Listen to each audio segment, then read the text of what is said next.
उत्तर प्रदेश उत्तराखंड पर आपका स्वागत है। आपके साथ मैं हूं भविष्य त्यागी।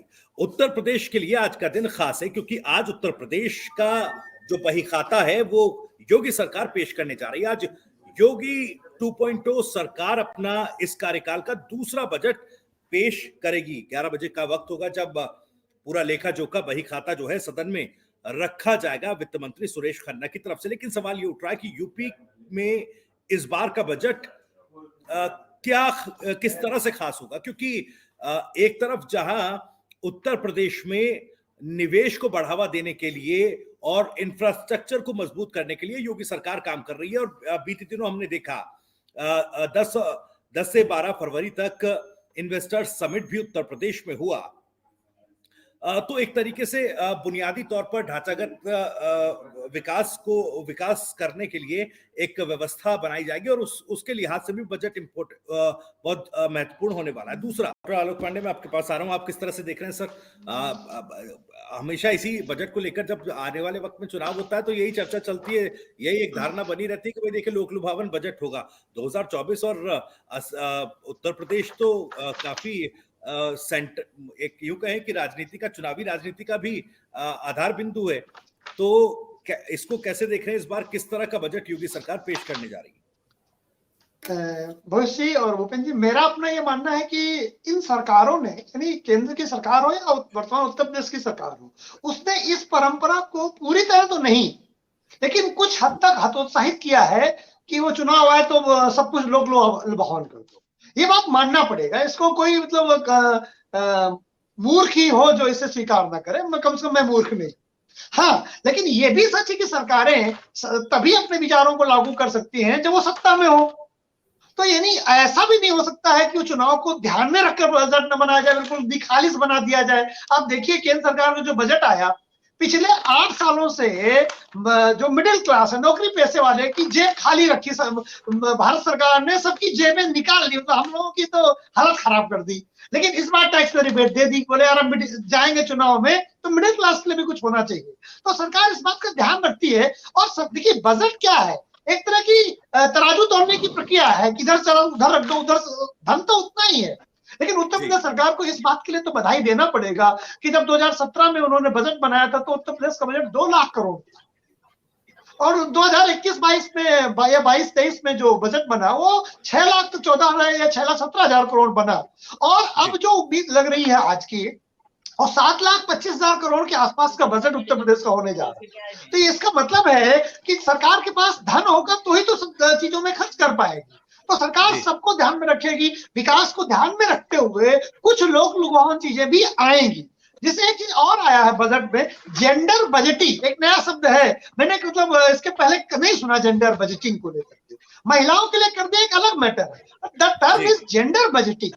जेंडर बजटिंग टर्म को मतलब है कि सरकार जेंडर को संतुलित करने के लिए भी कुछ प्रयास करने जा रही है। ये एक बड़ा अहम कदम है। देखते हैं कि जेंडर बस्टिंग के लिए उत्तर प्रदेश की सरकार वाकई क्या करने जा रही है, क्योंकि ये एक मेरे लिए अमेजिंग बात है कि वो जेंडर बस्टिंग को लेकर के आ रहे हैं। जिससे बुंदेलखंड को और फोकस किया जाएगा। बुंदेलखंड में राजनीतिक रूप से बहुत सारी झोलियां मरी है बीजेपी सरकार, और बीजेपी ने वादा किया है कि बुंदेलखंड के लिए वो हर घर से नल से लेके एक्सप्रेसवे और इंडस्ट्री उसको ठीक करने जा रही है। तो मुझे उम्मीद है कि बुंदेलखंड के लिए मिलेगा। और क्योंकि मैं कानपुर से हूं तो मुझे उम्मीद है कि कानपुर के लिए, सुना है कि कानपुर के आसपास की सड़कें बड़ी खराब है। मैंने कई बार टीवी 9 में उठाया कि मेरा गांव यहाँ से 30-35 किलोमीटर, दिल्ली में तो रोज लोग आते जाते हैं, लेकिन मैं अपने गाँव से दिल्ली कानपुर आ जा नहीं सकता। इतनी रोडें खराब है, 2 घंटे लग जाते हैं। भूपेंद्र जी ने कहा यार 35 किलोमीटर 2 घंटे कैसे लग जाते हैं, 1.5 घंटे।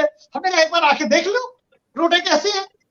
तो इस बार ये उम्मीद है कि शायद मेरे कानपुर के लिए भी कुछ करेंगे और हमें अपने गांव में रहने को मिलेगा। हम तो शहर में रहने नहीं चाहते, लेकिन रोडें अच्छी करते उत्तर प्रदेश सरकार, तो मुझे गांव में रहने को मिले। हम क्यों इस शहर में रहें, हम अपना रोज चले शहर और आराम से काम करें। तो मैंने व्यक्तिगत बात भी कह दी है कि कम से कम कानपुर का भी विशेष ध्यान रखे। यहाँ बिल्कुल एक बात और कहेंगे, बगल में एक जो सरसैया घाट है, उत्तर प्रदेश सरकार कई बार से हम पुल बना देंगे।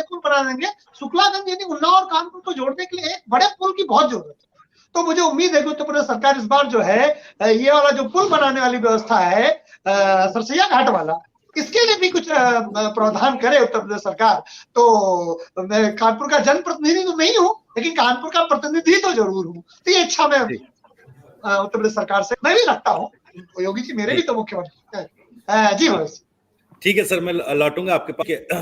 आलोक जी, मैं आपके पास आ रहा हूँ सर। एक तो सवाल यही है कि भाई पैसा बजट में अलॉट किया गया, लेकिन उस हिसाब से खर्च नहीं हो पाया कुछ विभागों में। दूसरा ये, जैसा आपने कहा कि भाई वो धारणा जो बनी चली आ रही थी, जो परिपाटी चली आ रही थी कि भाई चुनावों के वक्त में इस तरह का बजट जो है सरकारें पेश करती थी, उसको कॉन्ट्राडिक्ट किया है जो हाल ही में आम बजट जो पेश किया गया केंद्र की तरफ से। तो अब सवाल ये है कि क्या आम बजट जैसा ही, केंद्र के बजट जैसा ही उत्तर प्रदेश का भी बजट होगा? देखिए भाई, मैंने पहले भी यही बात कही थी कि जो इस समय की सरकार है वो ये कोशिश कर रही है कि विकास भी चलता रहे और वोट भी है। तो बहुत ज्यादा लोक लुभावन तो उम्मीद नहीं है, लेकिन जैसे हमने देखा कि लैपटॉप के लिए और टैबलेट के लिए भी सरकार पैसे की व्यवस्था कर रही है, वो भी सरकार देगी। तो सरकार दोनों चीजें कर रही है। एक बड़ा हिस्सा जो है बजट का वो इंफ्रास्ट्रक्चर डेवलपमेंट पे आए, वो उत्तर प्रदेश की विकास के लिए। क्योंकि देखिए सबसे बड़ी समस्या है उत्तर प्रदेश की गरीबी। 25 करोड़ लोग, उत्तर प्रदेश एक देश है पॉपुलेशन के आधार पर, दुनिया का सबसे बड़ा देश पॉपुलेशन के आधार पर। ऐसे 4 बड़े देश है, उसमें इंडिया भी एक शामिल है।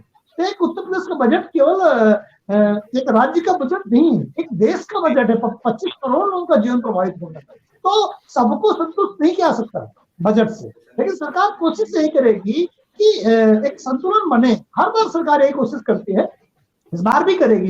लेकिन मुझे लगता है बहुत लोक लुभावन बजट आएगा, ऐसी उम्मीद मुझे नहीं। सरकार विकास की तरफ भी कोशिश करेगी ले जाने के लिए, और सरकार जो है आम जीवन को अच्छा बेहतर करने के लिए, जैसे कि भूपेंद्र ने बताया कि $1 ट्रिलियन इकोनॉमी बनाने के लिए जो सरकार प्रयास करते हैं, 20 लाख करोड़ को 100 लाख करोड़ रुपए में कन्वर्ट करना चाहती है। ये बहुत बड़ी उछाल है, बड़ा लक्ष्य है। जैसे मैं सिविल के बच्चों को पढ़ाता हूँ तो मैं कहता हूँ क्या तुम कितने घंटे का टारगेट बनाओगे? ये साधारण बात से बताता हूँ, शायद समझ में आ जाएगी हमारे दर्शकों को। तो उन्होंने कहा कि बोले सर 14 घंटे रोज। तो जब वो 14 घंटे, हमें पता 14 घंटे वो नहीं गेन कर पाएगा, लेकिन जब वो 14 से 15 घंटे का टारगेट बनाता है, वो 10 घंटे अचीव करता है। तो उसे भी लगा कि उससे 4 घंटे कम पढ़े, लेकिन उसने जो 4 घंटे रोज घर में पढ़ता तो उसकी तुलना में वो 6 घंटे ज्यादा पढ़ा। तो जो सरकार $1 ट्रिलियन इकोनॉमिक तरफ जा रही है, अपने बजट को जीडीपी 5 गुना बड़ा करना चाहते हैं। हो सकता है कि वो 100 लाख करोड़ ना पहुंचे, लेकिन अगर 19.5-20 लाख करोड़ के बजट को वो 50 लाख करोड़ लेके जाती है, तो विपक्ष कहेगा तो आपने तो 100 लाख करोड़ का, तो 50 लाख हुआ। सरकार कहेगी हमने यार 19.5 लाख करोड़ रुपए का बजट था, आपने उसे 50 लाख करोड़ कर दिया। बातें दोनों सही होंगी, लेकिन आपने जो लक्ष्य बनाया वो नहीं मिला। सरकार ने जो लक्ष्य बनाया था उसका 50% गिन के हमने बजट को दुगुना कर दिया। तो ये लोकतंत्र की बड़ी खूबसूरती है। विपक्ष का काम ही है अच्छे में भी खराब निकालना, कमियां गिनाना। ये एक अच्छी परंपरा है। कम से कम समाजवादी पार्टी को मैं बधाई देता हूँ। अगले दिन का धर्म उनका मैटर नहीं होगा। आज शिवपाल जी का आ गया कि धर्म का मैटर नहीं होगा, मौर्य रुक नहीं रहे, वो अलग बात है।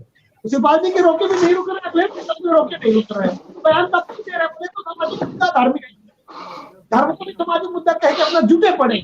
तो अब देखना ये है बजट के साथ साथ कि समय प्रसाद मौर्य पे भी क्या कार्रवाई होगी। ये एक अलग बात है, लेकिन फिर भी एक और दो बातें और बजट से। भूपेंद्र जी 10 सेकंड दीजिए मुझे। मैंने सुना तो भारतीय है जाते हैं विदेश में, 1 महीने में $1 अरब का तो हवा में उड़ने में खर्च कर देते हैं। मुझे पाकिस्तान की याद आई कि अगर हम लोग 2-4 महीने न जाए विदेश घूमने, उतना पैसा पाकिस्तान को देते, बोले भैया हमारे भुखमरी के दिन ठीक हो जाए। इतना तो हमने विकास कर ही लिया है ना, एक साथ चले थे। और आज के 40 साल पहले तक पाकिस्तान का जीडीपी हमसे बड़ा था हमसे जीडीपी। एक खबर और आती है, योगी जी ने कहा कि जो लोग विधायक फोन नहीं उठाएंगे अधिकारी, उनको सस्पेंड किया जाएगा। इसका तो ये भी योगी जी को ध्यान देना होगा कि वो तो आज उनके वक्तव्य से पता चल रहा है कि विधायकों की उतनी वैल्यू नहीं है, अधिकारी मनमानी काम कर रहा है। इस तरफ भी सरकार को बजट के साथ साथ ये भी ध्यान देना होगा, विधायक अधिकारी फोन तो उठा ले।